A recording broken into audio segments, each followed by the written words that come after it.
Hi అండి, విజయకృష్ణ వ్లాగ్స్కి స్వాగతం సుస్వాగతం. ఈరోజు శనగలు తాలింపు చేస్తున్నానండి. ఇవి అమ్మవారి దగ్గర పెట్టిన శనగలు అనమాట, వేస్ట్ చేయకూడదు కదా.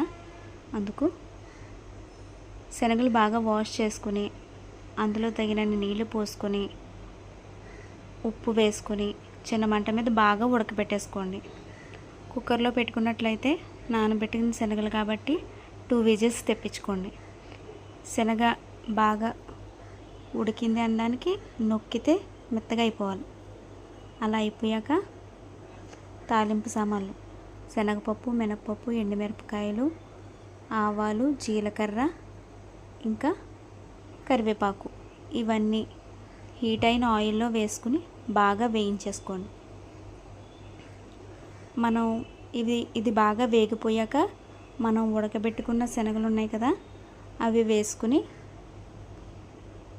బాగా వేయించుకోండి. కొంచెం ఉప్పు తక్కువైందని లైట్గా వేసాను. తర్వాత కొంచెం కారం వేసుకుని బాగా కలిపేసుకోండి. కారం మీ ఇష్టం అండి, ఎంత వేసుకుంటారో అది మీ ఇష్టం. మీ ఇష్టానికి తగినట్టుగా వేసుకోండి కారం.